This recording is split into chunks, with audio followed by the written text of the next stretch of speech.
Coming up on First at 4, Middlesboro police have now located the man they say stabbed his ex-wife on the 4th of July.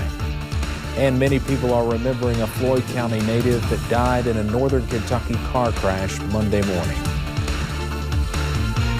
And the hot and humid conditions continue as we head into the next several days. First at 4 is next.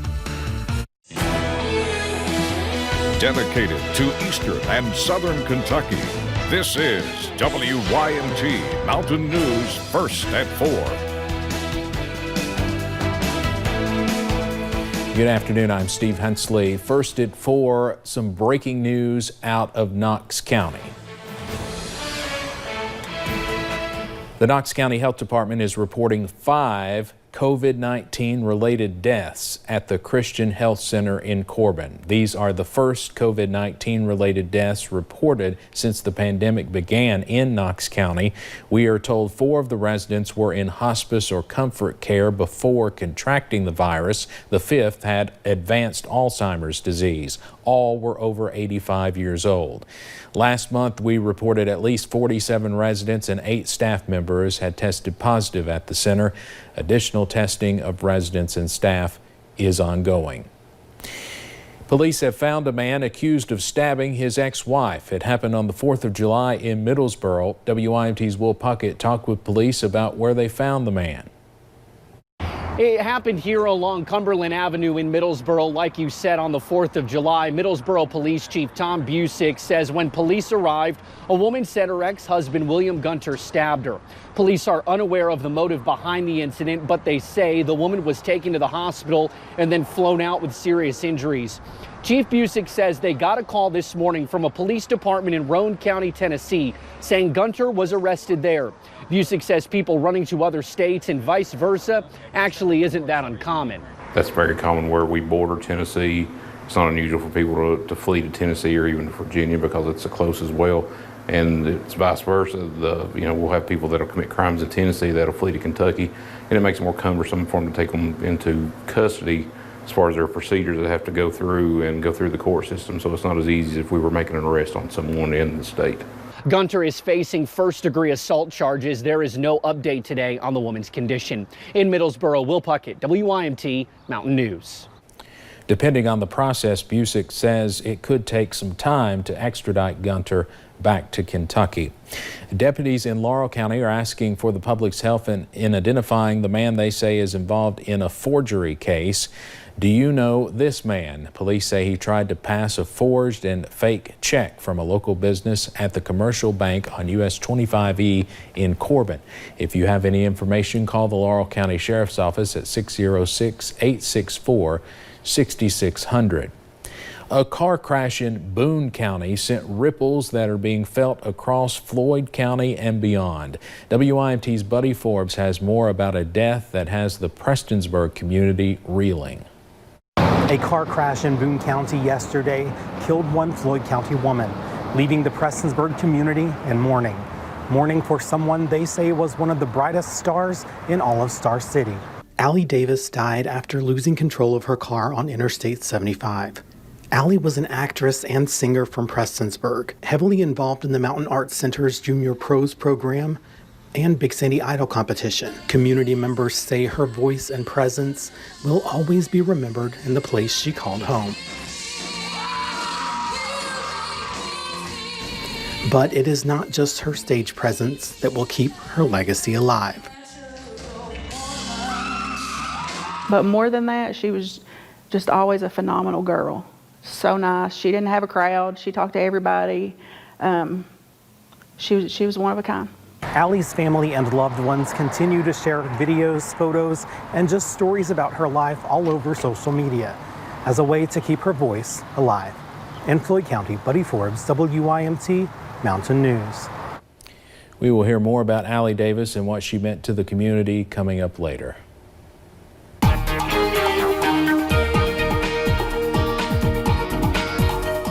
And we've we've seen the mixture of sun and clouds once again today. We've seen a lot more clouds though compared to yesterday, but still seeing the sunshine, the hot and humid conditions, and we still got a chance for some spotty storms later this afternoon. We'll go ahead and take you up to a few of those cameras first. You can see it's been a pretty nice day as we look at that UVA-wise camera. Clouds a little bit thicker at times, but on the dry side, if you're looking over there and looking at those temperatures, anywhere from about those mid to upper 80s, lower 80s into Y, so a little bit of a cooler spot. 90 though up towards Moorhead and over into Huntington, but check out the dew points into about the upper 60s to lower 70s. So as soon as you step out that door, you are sweating. It is humid out there this afternoon, and that will allow for a few pop-up showers and thunderstorms. Not looking too bad right now, but more expected throughout the rest of those evening hours. And as we take you hour by hour, mostly in the heat of the day is when we see those pop-up thunderstorms.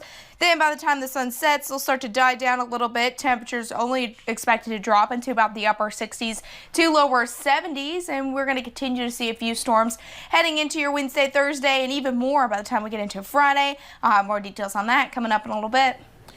All right, thank you very much, Paige. A local Perry County man lost his home to a fire on Friday, and one local tattoo artist is stepping up to help out in an unusual way. WYMT's Lacey Roberts tells us how. Yeah, Roy Combs lost his home to a fire late Friday night, and Draven Gayhart, the owner of Lost Gypsy Tattoo right here in downtown Hazard, came up with a unique fundraiser, selling his own custom flash sheet. Now, flash sheets are the pictures that you do see lining the walls of a tattoo shop, meant to represent a tattoo that you can get in a flash. Gayhart has been working on a Legends of Perry County flash sheet and decided this would be a unique way to help a unique friendship. Me personally, I feel blessed. I live my dream. I work with my best friends every day, and I think if I didn't share that with other people, it would be a true disservice.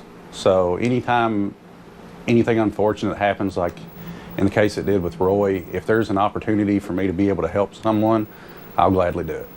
Now, 100% of the proceeds will go directly to Roy Combs. Already, they've raised more than $1,000, and the orders just keep pouring in. For now, in Hazard, Lacey Roberts, WYMT Mountain News. Coming up tonight at 6, we'll have more on the unique friendship behind this act of kindness. 2 more regional offices are open today to help Kentuckians with unemployment. That includes one in Somerset, but appointment times are all booked up. That is also true for the in-person help being offered in Frankfort. If you still need help, keep checking kcc.ky.gov. If someone cancels their appointment, that time slot will be reopened. Let's head over to Wall Street now on this Tuesday. The Dow closes down today more than 396 points. Another Confederate monument came down in Virginia's capital city this morning. Crews lifted the statue of Confederate General J.E.B. Stuart off its pedestal this morning in Richmond. Statues commemorating Stonewall Jackson and Matthew Fontaine Maury were removed last week. Protesters pulled down a statue of Jefferson Davis last month. The statue is one of several ordered removed by Mayor LeVar Stoney, who says failing to remove them presents a threat to public safety. Apple wants its devices to take the place of your passport, driver's license, and other forms of ID. The tech giant filed 5 patent applications for the technology. They detail how a digital copy of your ID can be stored, transmitted, and confirmed. Apple does not use the word iPhone in the applications, but refers to devices. The same 6 inventors are credited in the 5 patent applications. Coming up on First at 4, hospitalizations increase across the country as the number of those infected with COVID-19 continues to rise. Scattered showers and thunderstorms return tomorrow, but it looks like soggy conditions really return by the end of the week. I'll have those details coming up.